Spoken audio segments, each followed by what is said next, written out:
pues al maestro Carlos Facio, que muchos de ustedes han leído, han asistido seguramente también a otras conferencias, a los programas de derechos humanos de la UACM, en fin, por eso es una sesión especial. Mañana también continuaremos con nuestra otra reunión. Mañana estará el articulista de la jornada, Pedro Miguel. Y bueno, hoy no queríamos dejar pasar la oportunidad de que nos acompañara el maestro, insisto, porque bueno, lo que estamos viviendo, ustedes saben, es este terror que vivimos hoy en nuestro país, que bueno, lo hemos vivido, no es de ahora, el maestro lo explicará mejor. Entonces, bueno, pues vamos a hacer una pequeña sinopsis del trabajo del maestro Carlos Facio, que insisto, la gran mayoría de ustedes lo conoce. Bueno, como saben, el maestro es docente de la Facultad de Ciencias Políticas y Sociales de la UNAM, es integrante del programa de Derechos Humanos de la Universidad Autónoma de la Ciudad de México, catedrático, conferencista en diversas universidades de América y Europa, autor de una docena de libros, entre las que, bueno, destacan todas, pero el más reciente es Terrorismo Mediático. En fin, también es articulista, el maestro de la jornada. Ayer, precisamente, del texto de ayer del maestro sacamos el tema de la conferencia de hoy, que es Ayotzinapa, terror clasista. Y pues sin más, yo le cedo la palabra al maestro y les agradezco a todas y a todos ustedes que nos acompañen hoy aquí. Muchísimas gracias.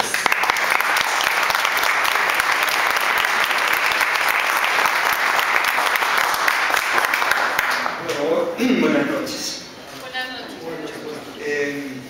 De alguna manera yo voy a leer un par de textos que ya he publicado y en todo caso, con gusto después, trataré de explicar las dudas que genera este texto.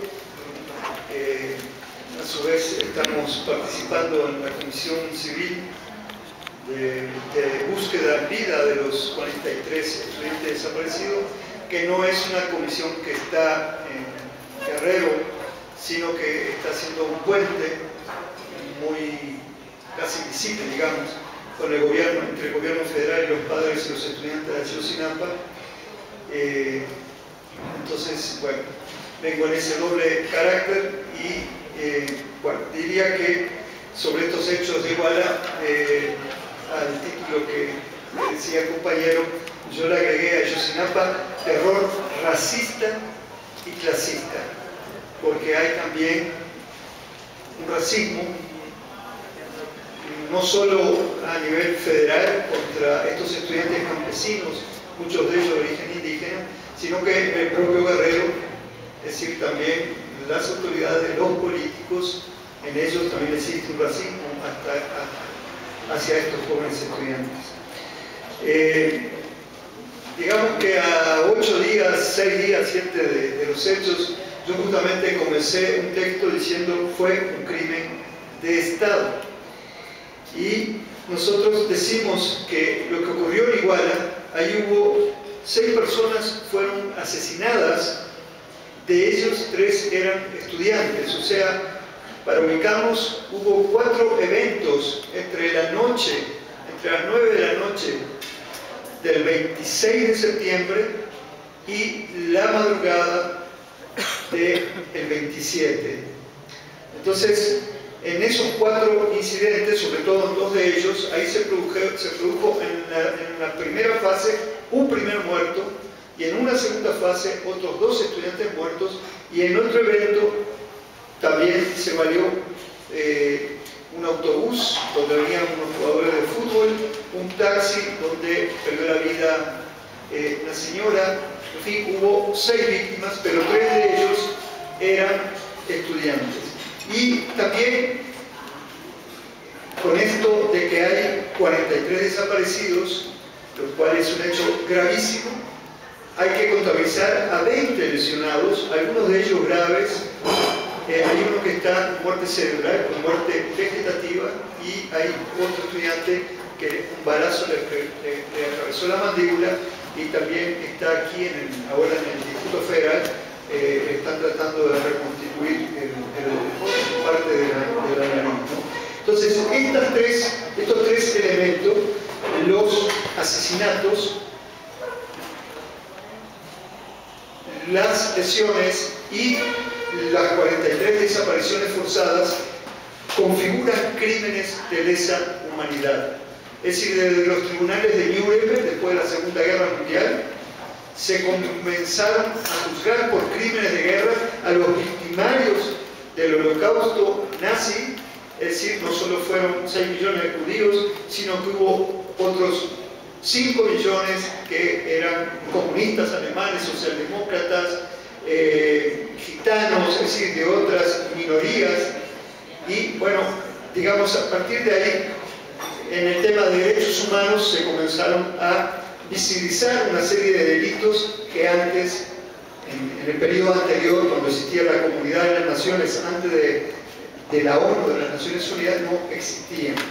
Entonces nosotros decimos que estos ataques sucesivos de la policía municipal y de un grupo de civiles armados contra estudiantes, las ejecuciones extrajudiciales, la desaparición forzada tumultuaria, se llevaron a 43, y la tortura, desollamiento y muerte de Julio César Fuentes, es decir, a uno de los estudiantes le cortaron, le levantaron la piel, lo desollaron, le sacaron los ojos de la cuenca, bueno, o sea, fue torturado y luego asesinado. Es decir, aquí nosotros hablamos que ese hecho concreto nos remite a nosotros a las mecánicas de la guerra sucia, es decir, la guerra sucia que existió en Uruguay, en Argentina, pero también en Guatemala y también en México en los años 70, en los años del plomo, sobre todo con epicentro en Guerrero. Eso es lo que hicieron con este muchacho, es el signo, es la mecánica de esta forma de guerra irregular. Todo esto, decíamos, configura un acto de barbarie que yo digo fue planificado, ordenado y ejecutado de manera deliberada. No se debió a la ausencia del Estado, tampoco es un hecho aislado. Este es un tema clave, creo, desde mi punto de vista. Es decir, si ustedes se dan cuenta, la reacción del gobierno no es que, como decía ahora Pepe Cárdenas en un programa de radio, el gobierno se mostró lento. No se mostró lento porque la maquinaria del Estado sea muy pesada. Sin embargo, al revés, es decir, el Estado sabía todo en tiempo real. No intervino porque justamente estaba viendo cómo iba a procesar en función de los intereses del Estado lo que ocurrió esa noche ahí en Iguala. Y desde entonces, a un mes, ayer, está administrando lo que ocurrió en Guerrero, está gerenciando lo que pasó, esto tan grave que ocurrió ahí en Guerrero. Es decir, no fue un hecho aislado, decíamos, porque lo que ocurrió en Guerrero, lo que ustedes ahora saben, ¿qué está ocurriendo en Guerrero ahora? ¿Qué nos han estado diciendo desde los primeros días? ¿Qué es lo que aparece cada tercer día? Fosas comunes. O sea que no es un hecho aislado porque todo el territorio nacional, no solo Tamaulipas, es Sinaloa, es Coahuila. En Coahuila hay más de 500 desaparecidos y también está salpicado de fosas comunes. Es decir, el otro día que se aprobaron las cláusulas secundarias de la contrarreforma en materia energética, de los artículos 25, 27 y 28 constitucionales, cuando se decía que ahora iban a llegar las transnacionales, ahora sí porque tienen la tecnología, a llenar de pozos para hacer la fractura hidráulica, las mamás y los papás de los desaparecidos de Coahuila dijeron que antes de ponerse a perforar los pozos, que encuentren las fosas donde están los desaparecidos de Coahuila. Es decir, esto es producto de la guerra de Calderón, donde el modus operandi de los grupos de la economía criminal y de los aparatos de seguridad del Estado llenaron en esa guerra fratricida, que no fue una guerra a las drogas, llenaron el territorio nacional de fosas clandestinas. Forma parte parte entonces de la sistemática persecución, asedio y estigmatización clasista y racista de los tres niveles de gobierno, el federal, el estatal y el municipal en Guerrero, hacia los estudiantes de la Normal Isidro Burgos de Ayotzinapa. En ejercicio de sus funciones o con motivo de ellas, agentes del Estado actuaron con total desprecio por los derechos humanos, violando el derecho a la vida de tres de sus víctimas, estos tres estudiantes que fueron asesinados esas 2 noches, y uno fue torturado de manera salvaje. Asimismo, los 43 desaparecidos fueron detenidos con violencia física por agentes del Estado y trasladados en patrullas oficiales por agentes uniformados, están los videos, seguido de la negativa a reconocer el acto por las propias autoridades y del ocultamiento del paradero de estos muchachos, lo que configura el delito de desaparición forzada. Acá el problema es que en México no todos los estados tienen configurado este delito. De acuerdo con el artículo 149 bis del Código Penal Federal, también podría configurarse el delito de genocidio, dado que se procedió a la destrucción parcial de un grupo nacional, en este caso los estudiantes de la Normal de Ayotzinapa, quienes han sido sometidos a un hostigamiento sistemático, continuado y prolongado a través de acciones con participación de agentes del Estado, es decir, de funcionarios públicos que participaron en la planeación, en la planificación y en la ejecución de los hechos, y todo esto a su vez fue amplificado por los medios de difusión masiva. Es decir, en este caso también este tipo de crímenes buscan, como vamos a decir después, generar terror en la población, y quienes ejecutan este tipo de actos necesitan de que los medios difundan esto para generar miedo en la población. Es decir, esta misma función que cumplen ahora los medios con el eje de las fosas comunes, de las fosas clandestinas, tiene que ver con una acción diversionista que lleva a que en vez de que se busque a los estudiantes en vida, todos estemos pendientes de que los muchachos ya murieron. Es decir, pero forma parte de una campaña deliberada del gobierno que utiliza a los medios, y los medios se prestan a eso porque muchos de los directores de los medios o muchos jefes de redacción saben cómo funciona esta mecánica. O sea que si lo hacen, si lo siguen, quiere decir que son cómplices de esta operación de Estado.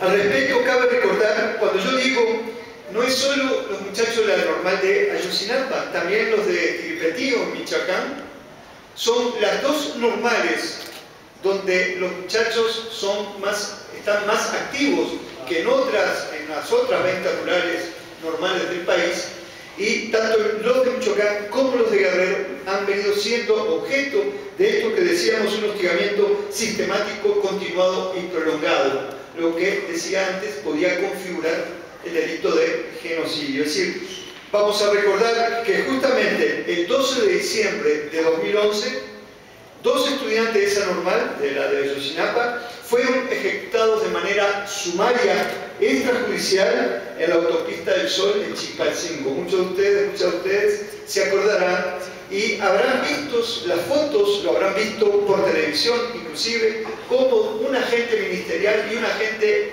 federal de civil, salieron las fotos en Proceso, a color, en Reforma, lo pasaron en la televisión, cómo ejecutaron a estos 2 muchachos.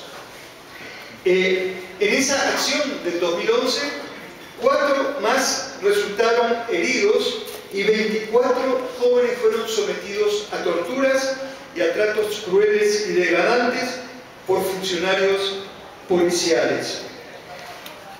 Hay un muchacho, Gerardo Torres, un estudiante que fue capturado en 2011 en el lugar de los hechos, ahí en la autopista, fue aislado, incomunicado y trasladado a una casa abandonada en Supango, donde lo desnudaron y los torturaron. Ahí en el expediente, bueno, en los datos de prensa, están los nombres de los dos funcionarios de la Seguridad Pública Estatal del Estado de Guerrero que estuvieron torturando a este muchacho.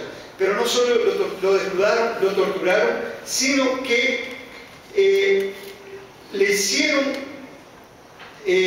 sembraron un arma AK-47, esto es llamado cuerno de chivo, le hicieron dispararlo, le hicieron tocar con las manos los casquillos para justamente culparlo, es decir, la intención era inculparle la muerte de los dos muchachos que había matado la policía en la autopista. Es decir, todo esto fue planeado para conseguir un chivo expiatorio, así como ahora el chivo expiatorio es Abarca y su mujer. No digo que no sea parte de la trama, pero evidentemente que ellos consultaron. Por eso nosotros decimos, podría ser solo un crimen de Estado porque participaron agentes municipales del Estado de Guerrero, sino que Abarca tuvo que haber consultado hacia arriba para una acción de esta envergadura.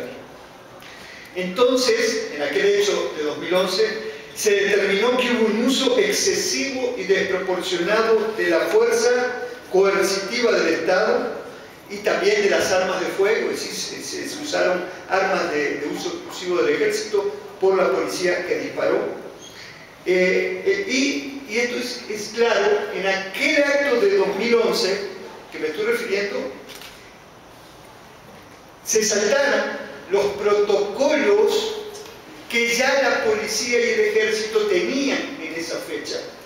Los protocolos, es decir, para que se entienda, una manifestación pública, una manifestación pacífica, como era la de la Autopista del Sol, hay formas de disuadirlas, de desbaratarlas por la fuerza pública, usando determinados protocolos que tienen que ver con qué tipo de acción lleva a cabo la policía. Pero eso no incluye que puedan dispararle con armas.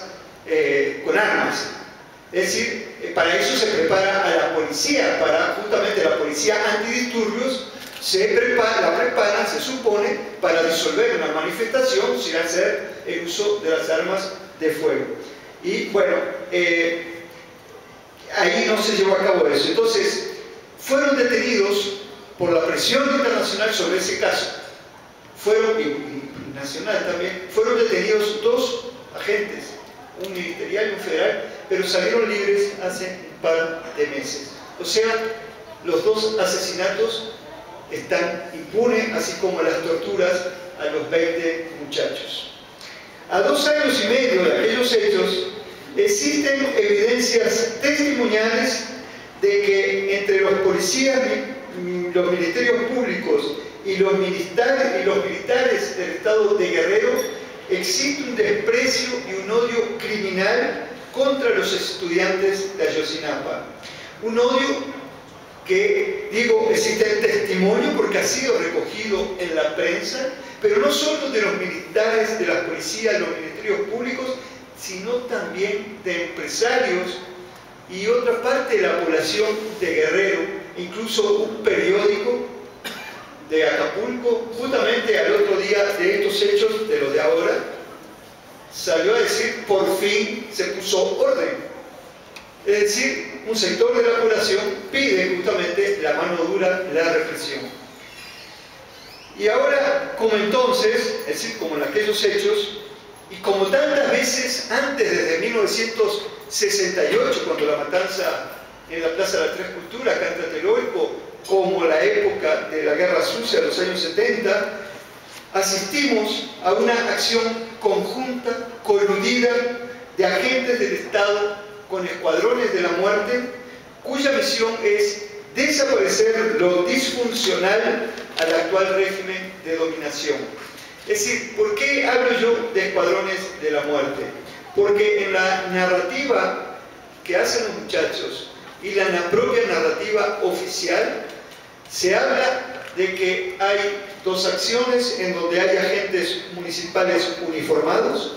Ahora resulta, bueno, en primera instancia 22 agentes de la Policía Municipal de Iguala fueron detenidos, y en una segunda oportunidad se toma también a otros policías, una veintena de policías de Cocula, pero también se habla de agentes, de personas que estaban de civil. Entonces, cuando yo hablo de escuadrón de la muerte es si estaban de civil, si algunos estaban encapuchados. La narrativa oficial dice que eran de los Guerreros Unidos, pero desde mi lógica, para entender estos hechos, yo parto de la base que esas personas de civil pudieron ser militares, pudieron ser policías vestidos de civil. Es decir, esto lo vimos en la historia de México en los años 60, los años 70, y, digamos, lo vimos en Acteal como un comando de mayas, de campesinos indígenas mayas, que fueron entrenados por el ejército mexicano, por la 9ª Región Militar, con asiento en Tuxtla Gutiérrez, cómo se preparó a un grupo de campesinos mayas para que combatieran contra sus hermanos y llevaran a cabo la matanza de Acteal, donde ustedes se acordarán, murieron. La mayoría eran mujeres, 43 eran mujeres, eran ancianos, eran niños, algunas de estas mujeres estaban embarazadas. O sea que hay, digamos, una práctica que habla de cómo se preparan grupos de civiles para cometer este tipo de acciones. Que tenían mando. Entonces, yo acá digo que la figura de la desaparición forzada es un instrumento y una modalidad represiva del poder instituido, no es un exceso de grupos fuera de control, sino es una tecnología represiva adoptada de manera racional y centralizada, que entre otras funciones persigue la diseminación del terror. Ante la gravedad de los hechos y del escrutinio mundial, es decir, pasa esto, acuérdense que en un primer momento, al 4.º día, el gobierno, a través del secretario de Gobernación, dijo que era un hecho local, que estaba focalizado en un municipio en el estado de Guerrero, pero luego vino una presión internacional que llevó al secretario de Gobernación, es decir, aquella acción aquí cerca en Bucareli, en Mangas de Camisa, con los estudiantes del Poli, fue parte de una trama del montaje, porque el gobierno evaluó que si al conflicto del Poli se le sumaba ahora el conflicto de Guerrero, si no negociaba con los del Poli, esto se incendiaba, o sea, se les iba del problema, el problema de las manos, ¿sí? Iban a tener mayor dificultad para administrar todo esto junto. Por eso salió en un montaje en Mangas de Camisa y llegó a esta negociación, le damos todo lo que quieran, ¿no? Y ahí están los muchachos del Poli con su demanda justa, pero Gobernación está administrando el problema, ¿no? Entonces, digamos, lo que más hace que el gobierno reaccione es que el Departamento de Estado de Estados Unidos, o sea, la parte diplomática del gobierno de Barack Obama, señala preocupación por lo que ocurrió en Iguala. La ONU también dice, la OEA también, es decir, la Comisión Interamericana de Derechos Humanos, es decir, gobiernos, la Comunidad Europea, que tiene acuerdos comerciales con México, en particular Alemania, Francia y otros países, tienen que salir a decir, bueno, ¿qué es este horror, no? Que se investigue, que se esclarezca. Pero también Human Rights Watch, es decir, algunas ONGs, Amnistía Internacional, digamos, con sus declaraciones, llevaron a que el gobierno federal tuviera que salir a deslindarse o entonces a meterse al caso atrayéndolo, ¿no?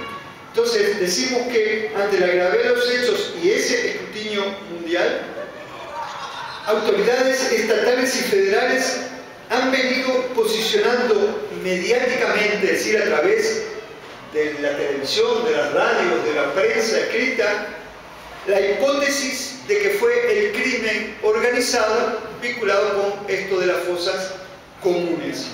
Y esto, cualquiera que trabajamos en derechos humanos, sabemos que la coartada que de manera recurrente ha sido utilizada por el gobierno de Calderón y por el actual gobierno de Peña Nieto como una mecánica de desgaste, de disolución de evidencias y de, a su vez, como una garantía de impunidad. Es decir, cuando nosotros decimos de desgaste es que justamente se va prolongando en el tiempo el tema, y cuando yo digo de disolución de evidencias, nosotros no sabemos qué hizo la Procuraduría del Estado de Guerrero con la primera fosa donde aparecieron 28 cuerpos, cómo manipularon, si manipularon o no los cuerpos. Se habla incluso que después, cuando tomaron muestras para el ADN a los familiares,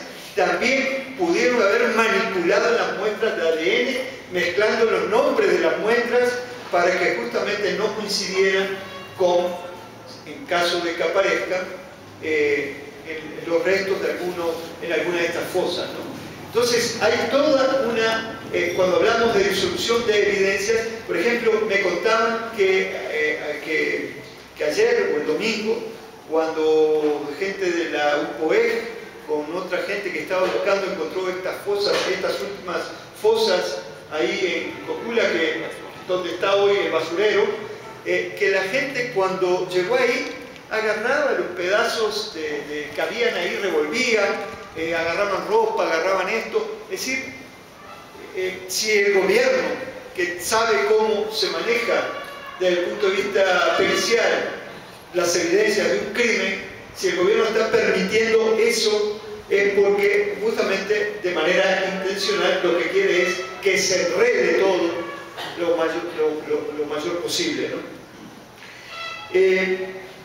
Y bueno, cuando digo, y con una estrategia que es una garantía de impunidad, es porque a partir de enredar van absorbiendo, van cortando, digamos, la responsabilidad en la cadena de mando hacia arriba, ¿no? Se trata pues de una lógica perversa que en el caso de Iguala busca difuminar responsabilidades y encubrir complicidades oficiales, y a la vez juega con el dolor y la digna rabia de los familiares de las víctimas y sus compañeros. No sé si alguna o alguno de ustedes estuvieron en el Zócalo el día que estuvieron los padres. Es decir, los padres hablaban, sí, con mucha bronca, es decir, están encabronados, pues, es decir, tienen el dolor, pero a su vez, es decir, tienen mucha rabia, ¿no? Tienen mucho enojo, pero es justamente por este manejo que le han dado el gobierno estatal y el gobierno federal al caso. Es decir, como dicen las madres y los padres de los 43 desaparecidos, las autoridades andan buscando muertos cuando lo que queremos es encontrar a nuestros muchachos vivos, ¿no?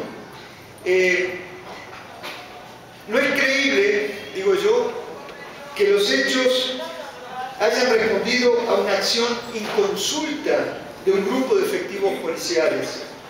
Resulta en extremo sospechoso que desde un principio no se contemplara en las investigaciones la cadena de mando en el marco del operativo Guerrero Seguro, donde participan diversas corporaciones de seguridad, es decir, la Marina, el Ejército, la Policía Federal, la Procuraduría General de la República, pues, a través de la Policía Federal, y que incluso se facilitaron las fugas del director de Seguridad Pública de Iguala, Francisco Salgado Valladares, y de su jefe, el alcalde con licencia, Luis Abarca, de quien ahora todos dicen que sabían que estaba vinculado al grupo delincuencial Guerreros Unidos. Es decir, esto es lo que yo cuestiono.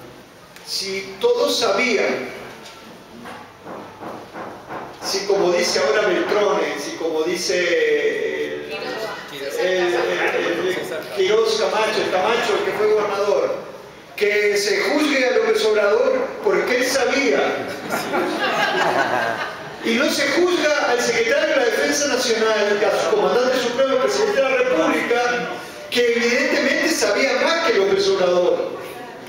Es decir, estas son las contradicciones, no son contradicciones, pues, es el manejo del discurso público que no admite el razonamiento lógico, ¿no? Entonces, por eso yo digo que en Guerrero, como en otras partes del país, existe esta operación Guerrero Seguro.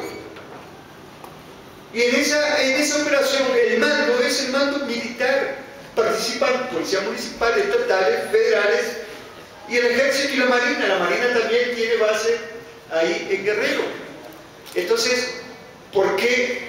Para conocer la verdad de los hechos, lo primero que tenían que hacer era pedir información a los servicios de inteligencia del ejército, de la marina, de la policía en la zona.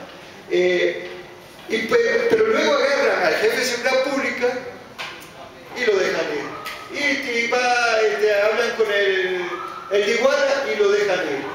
Bueno, entonces nosotros decimos 16 de los 22 policías municipales procesados dieron positivo en la prueba de rodisonato de sodio, es decir, en la prueba de la parafina dispararon sus armas. Se supone que ellos pudieron ser parte de los que mataron a los 3 muchachos de la noche del 26 y la madrugada del 27. Falta saber entonces quiénes son los responsables intelectuales de esos 3 crímenes, pero quiénes son también los responsables intelectuales y materiales de las 43 desapariciones, y saber cuál es el móvil de los hechos, por qué se hizo todo esto.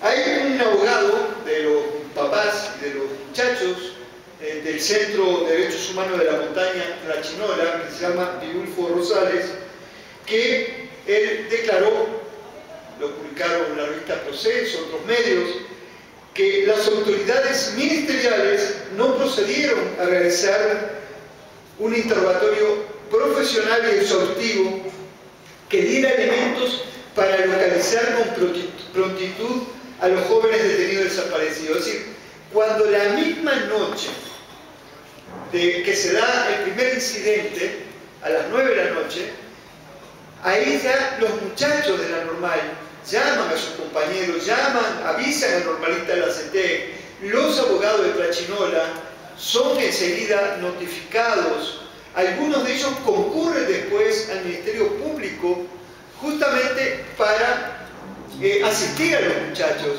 y Vidulfo dice que el Ministerio Público no actuó con profesionalidad. Yo sé que hay un Ministerio Público, una mujer, que actuó con total insensibilidad en el interrogatorio a los jóvenes, pero también en el tratamiento que esa noche se le dio ya a algunos de los padres de las víctimas que llegaron en la madrugada a Iguala. Es decir, hay agentes, digo yo, del Ministerio Público que actuaron con negligencia e insensibilidad y podrían resultar cómplices en la acción de manipular evidencias y enturbiar y enredar los hechos. Es decir, allí en el lugar de los hechos también quedaron casquillos. Los estudiantes vieron cómo policías levantaban parte de esas evidencias, cómo los ministerios públicos permitieron que eso ocurriera en las escenas de los crímenes. Y la otra cuestión es, si esa madrugada, esa noche del 27, digamos, la mañana del 27, todo el día del 27, del 28, las autoridades del municipio y a nivel federal hubieran actuado con prontitud, los muchachos pudieran haber ya sido rescatados en vidas en el momento, digamos.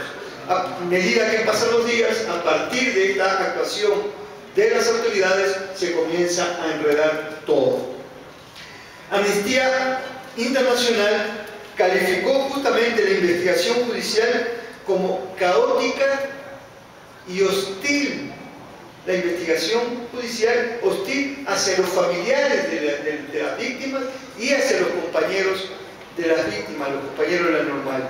Hostilidad que ha sido extensiva a las y los peritos de la Comisión Técnica Forense, que no solo está compuesta por argentinas y argentinos, sino también hay de otras nacionalidades, que son, es decir, desde un primer momento los padres, a partir incluso del conocimiento, digamos, de los abogados de Tlachinola, que llevan muchos casos en Guerrero y que tienen contacto con otras organizaciones humanitarias a nivel nacional, fueron ellos los que recomendaron llamar a los peritos forenses argentinos, que tienen una probada experiencia internacional por su seriedad, tanto por gobiernos como por las instancias internacionales, en el hallazgo, en análisis de restos en fosas comunes. Pero justamente desde un primer momento el gobierno estatal y el gobierno federal, que a su vez se disputan entre ellos los métodos de investigación y la información que obtienen, las dos instancias hostilizaron el accionar de estos peritos con una amplia experiencia. Cabe reiterar entonces que una vez más hubo un uso desproporcionado de la fuerza coercitiva del Estado, y yo insisto en la cadena de mando. Digo, yo afirmo que los hechos ocurrieron en presencia de las fuerzas policiales estatal y federal y de los agentes del Centro de Investigación y Seguridad Nacional, el CISEN, que es la policía política del gobierno, pero también de elementos del batallón de infantería número 27, que depende de la 35 zona militar, en particular del denominado tercer batallón, que es una unidad de fuerzas especiales que, entre otras tareas, a su cargo tiene las labores de inteligencia. Ambos batallones, el 27 y este tercer batallón especial, tienen sus cuarteles ahí en Iguala. El 27 batallón está en el centro de la ciudad, está a 5 minutos en vehículo de cualquiera de los 4 puntos donde ocurrieron los incidentes la noche del 26 y del 27, la madrugada del 27 de septiembre. Pero además, digamos, existen en el estado de Guerrero, y también por lógica existen en Iguala, en el municipio de Iguala, 52 bases de operaciones mixtas, que son de policías y militares del ejército y de la marina, y que normalmente estas bases de operaciones mixtas, el mando es un integrante de las Fuerzas Armadas. Además, es decir, yo no puedo decirles, como acá, si hay alguna gente del CISEN o de inteligencia militar, yo siempre parto de la base que a donde voy a hablar de estos temas siempre puede haber un agente estatal. Es decir, parto de esa lógica porque por los temas que trabajo se supone que les interesa saber qué puedo decir. Entonces, si yo digo que acá puede haber alguien, cuando comienzan los hechos, cuando los muchachos salen de la normal en Ayotzinapa, por la propia ruta de donde salen, hay